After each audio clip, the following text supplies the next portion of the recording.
In Minnesota today, an outdated law from 1939 explicitly prevents high school students from receiving unemployment benefits. Amidst a global pandemic, many who are already struggling can't receive the help they need to support themselves and their families. This is Brenda'S Story. My name is Brenda. I am the oldest of four. I identify as Mexican American. I was born and raised in Minneapolis, but I'm currently living in Richfield, and I graduated from Southwest High School. Before the pandemic, I was planning on going back to work as a server over at the Waters on 50th, which is like a elderly living residency. Pretty much I just served them a bunch of food, and it was good money, so I was counting on that one. I was also planning on going back to the parks to work with the children that I usually work with every summer with two coworkers. I didn't realize that I wanted to become a social worker until maybe halfway through junior year. I specifically wanted to go into child protective services. Like I said, I work near a park, and fortunately around the area in that park there's a bunch of children who aren't not being taken care of properly, but are being neglected in one way or another, and that's something that I take really to heart. Like I said, I'm constantly around these kids, and you can easily get attached to one of them or all of them or just a handful. It doesn't really matter. So that is something that I really wanted to do when I grew up, when I really wanted to become. That and the fact that a bunch of kids in my family, unfortunately, have seen abuse. They have been through abuse, whether it's emotional, physical, mental abuse by them or their parents or their family members around them. And it's just something that I don't think it's okay for a kid to see. I was mostly, like, the money that I was supposed to get from those two jobs, I was supposed to start saving up for all the things that are needed for college. I was supposed to start saving up and building up my credit for to buy a house, because that's one of my family's and my biggest dreams, to buy our own house.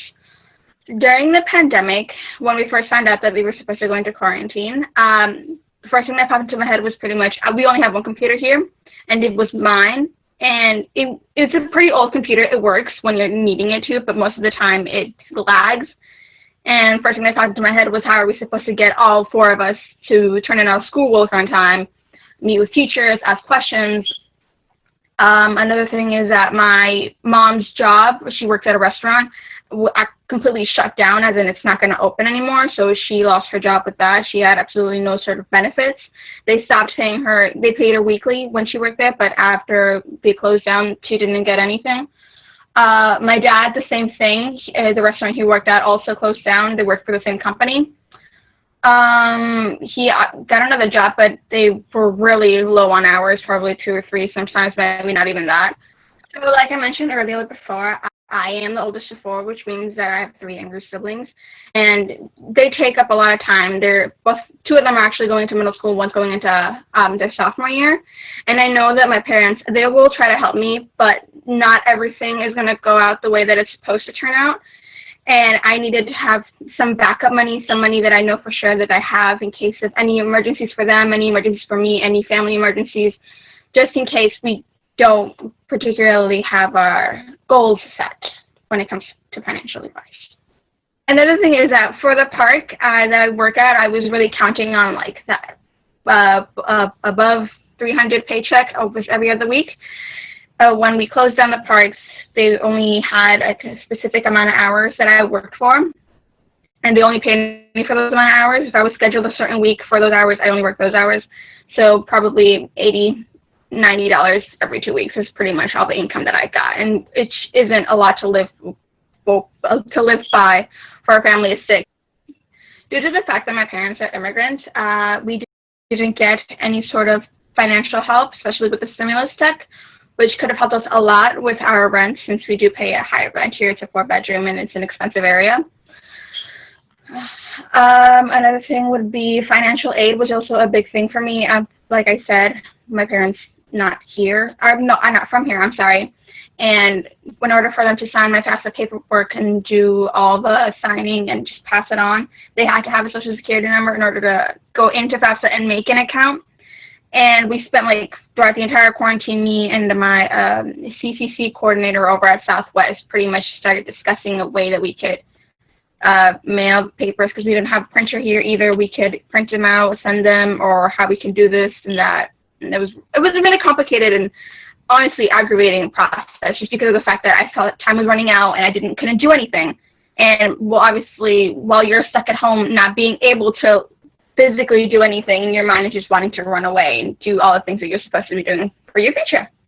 So during quarantine, I remember that me and my mom, my siblings, pretty much the entire family, because we didn't have anywhere else to go, we would go to Minneapolis and we'd drive around pretty much about the entire city looking for food banks, trying to get canned food, fruits, spaghetti, pastas, all that we can possibly get, just because we knew we weren't going to have any sort of income for any future food. So every chance that we got, we took. Whether it was here, it was there, it was everywhere, really. And the stimulus check, that definitely could have helped for some rent, but I feel like the majority of the time, we would have spent it all on food. I think the majority of what would we do if we got the check would be just help out our family, especially in a time like this. I don't know exactly how, maybe in food and rent and bills, utilities, the school supplies, extra things that they need at home, but I feel like the majority of us, just because at least I am very attached to my family and feel the need to help out in any way I can. I would definitely ask why not, as in I've heard people saying that we are the future of this country, that us and our voices to vote are very big, which they are, but the fact that they excluded us for something so important in a time that is very unknown and very scary to all of us kind of just goes to the point that we aren't really taken as seriously as we should. And that's not okay. We are the future of this country. And I say that with pride because I am. I know that I am. Consider myself two things above all. The first one would be a protector. I grew up protecting my younger siblings. That's the whole point of me becoming a social worker, pretty much, is to protect the children that aren't being cared for properly. And I also consider myself very giving. I want to give back to whatever it is that I can. I don't like standing aside. I don't like feeling useless. I want to make sure my hands are on the subject, that I'm making something for myself and for others. We are a part of this just as much as you are. Just because we're not particularly as high up in the ranks does not mean that we are any less important than anybody else, than any adult, than any elderly, than any child. So why not help us too? But I do know that most of us have our strong mindset, and we also stand up for what we believe in, and we do fight for what we think is right. And if for some reason that is very radical or very violent or very aggressive for you, then I am sorry. But the thing is that, unfortunately, we don't get things handed down to us like other generations. We have to fight for things, and we're a different generation because we're all so different, and we have so many different backgrounds, so many different people from so many different countries. So our opinions are all going to be different, then our goals are going to be the same. All that we ask is to hear and see our stories, because we are all different and we all have our own battles. We are the future of our tomorrow.